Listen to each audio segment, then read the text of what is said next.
అంటున్నాడు. చూడండి ప్రియమైన సోదరి సోదర, ఎలా ఉంటున్నది, మనం దేవునికి విధేయతగా ఉంటున్నామా? అదే రీతిగా మనం ముందు చూసినట్లయితే యోషువ 6వ అధ్యాయము 2వ వచనం నుంచి చదివి సహకరించండి. అందరికి తెలిసిన ఒక విషయము. యోషువ, book of Joshua 6th chapter 4th verse. అలాగూ రావలేను ఏడుగురు యాజకులు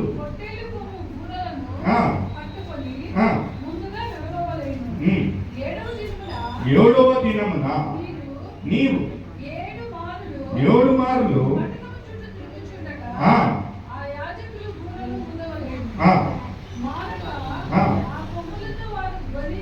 ఇది ఎక్కడ అందరికి తెలిసిన ఒక విషయం. దేని గురించి ఉంటున్నారని, ఇది ఎరికో గోడలు ముందున్న ఎర్ర సముద్రము.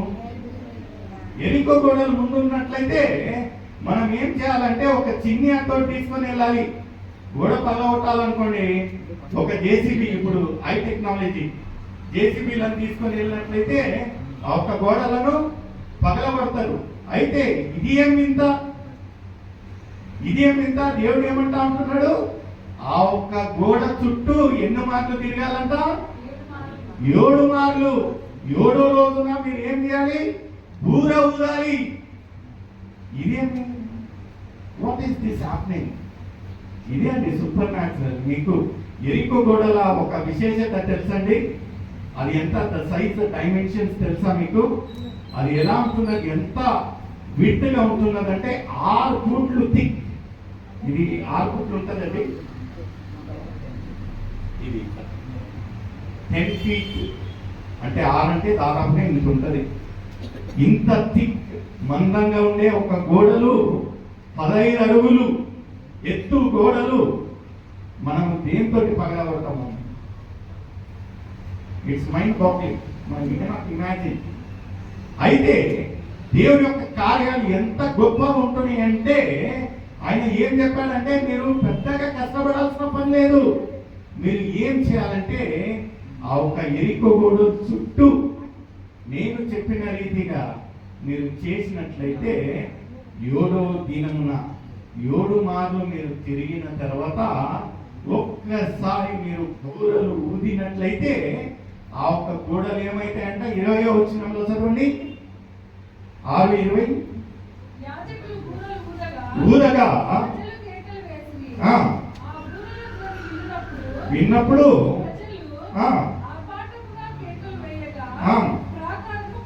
ప్రాకారము ఏమయ్యేదంట? హల్లెలూయా, హల్లెలూయా. This is supernatural thing. మన ఒక ఊహలకు అందనటువంటి సన్నివేశం. ఇంత గొప్ప ఆ ఒక ప్రకారములు ఏమయ్యాయంట?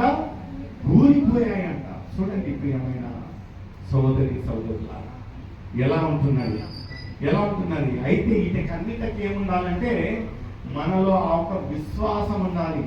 దేవుని పైన విశ్వాసం ఉన్నట్లయితే ఇలాంటి ఒక కార్యాలను మనం చూడగలము. ఇక్కడ మనం చూసినట్లయితే హీబ్రూలకు రాసిన పత్రిక 11వ అధ్యాయము 6వ వచనం ఏమంటా ఉంటున్నదండి? Book of Hebrews 11th chapter 6th verse. విశ్వాసము లేకుండా అసాధ్యము. ఎందుకంటే వీళ్ళు ఏమో చెప్పారులే అని మామూలుగా తిరిగినట్లయితే ఆ కార్యాలు జరిగేటి కాదండి. అతనికి ఆ కుష్ఠరోగము వెళ్ళి ఆ ఒక యోర్దాను నదిలో మునిగితే పైకి వచ్చినట్లయితే ఆ ఒక్క విశ్వాసం లేనట్లయితే స్వస్థత అయ్యేది కాదు. వీటికన్నిటికి ఏముంటున్నదంటే మనలో అలాంటి ఒక విశ్వాసం ఉండాలి. ఇక్కడ మనం వచ్చి గంటల తరబడి కూర్చొని ప్రార్థించి మోకరించి కన్నీరు వేసి ఎంత ఏమి చేసినానో మనలో విశ్వాసం అనేది లేదనుకోండి, చాలా బాధాకరంగా ఏముంటున్నదంటే మన మార్కులు 0. ఎందుకంటే విశ్వాసం లేకుండా మనము దేవుణ్ణి we cannot please God without faith. విశ్వాసం లేకుండా ప్రియమైన సోదరి సోదరులు మనం ఇక్కడికి వస్తా ఉంటున్నాం, దేవుని యొక్క సన్నిధిలో వస్తా ఉంటున్నాం అంటే విశ్వాసంతో మనం కావాలి. మనం ప్రార్థించే ప్రార్థన ఎలా ఉండాలంటే విశ్వాసంతో, దేవుడు నా యొక్క మొరను ఆలకించుతాడు, నా కొరతలను తీరుస్తాడు, నన్ను తృప్తిగా ఇక్కడి నుంచి వెళ్ళనిస్తాడనే ఒక ఆశ, తపన, ఒక ఆకలితో మనం ఇక్కడికి రావాలి. ఎలా ఉంటున్నది మన ఒక విశ్వాసం? It's challenging. ఎందుకంటే ఆకలితో వచ్చి ఆకలితో వెళ్ళామనుకోండి, it doesn't mean good to us కదా. మనం వచ్చాము ఆకలితోటి, మనము భుజించకపోతే ఇట్స్ అ వేస్ట్. జీవ ఆహారాన్ని దేవుడు పదే పదే ఏదో ఒక దైవ సేవకం ద్వారా, పదే పదే అయ్యగారి ద్వారా, పదే పదే వర్తమానాల ద్వారా దేవుడు మీకు అందజేస్తా ఉంటే, if we don't have the capacity to intake, it is waste.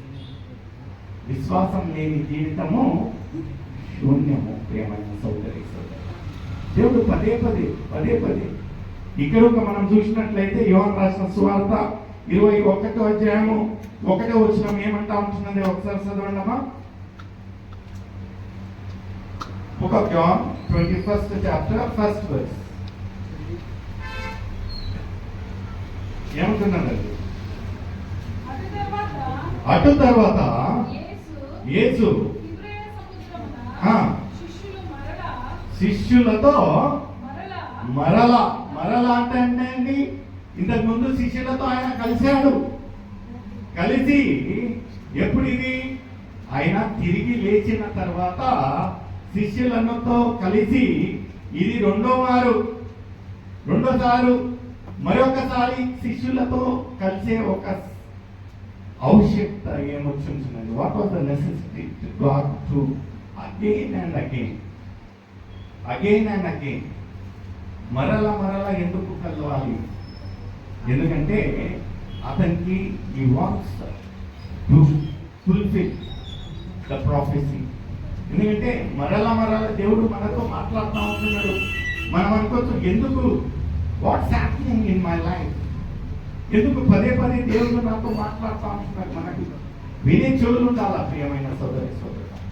ఇక్కడ ఒక మరలా, ఎందుకంటే తోమ మొదటిసారి వచ్చినప్పుడు ఆయన ఆ ఒక సహవాసంలో శిష్యులు కలిసి వచ్చినప్పుడు తోమ లేడంటండి.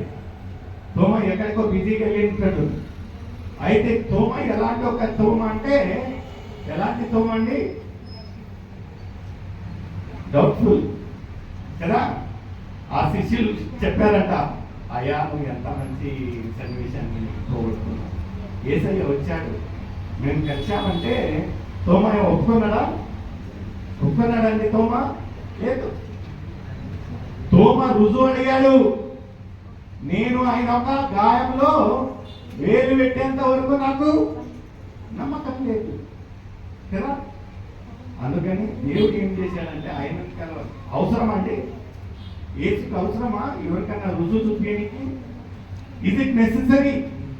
ఆయన మన కొరకై నరరూపిగా వచ్చి ఒక పరిశుద్ధుడు పాపముక్తంగా మారి ఆయన ఆ ఒక సిలువలు వేలాడిందే పెద్ద గొప్ప సంగతి. అంటే ఎవరైతే ఆయనతో తిరిగారో, ఎవరైతే ఆయనతో ఉన్నారో, ఎవరైనాతో పరిచయం చేశారో, ఆయన ఎవరు నమ్మకపోయినను వాళ్ళు నమ్మాల్సిన ఒక వ్యక్తి ఇక్కడ ఏమంటా ఉంటున్నాడంటే రుజువు అడుగుతా ఉంటున్నాడు. మనం ఎవరైతే పుడక క్రైస్తవులం ఉంటామో, ఎలాంటి ఒక సన్నివేశంలో దేవుడు మనల్ని ఆ ఒక ఊబి నుంచి పైకెత్తి ఉంటున్నాడో అవన్నీ అనుభవించి మరలా మనం ఏం చేస్తామంటే దేవుణ్ణి రుజువు అడిగేస్తాం.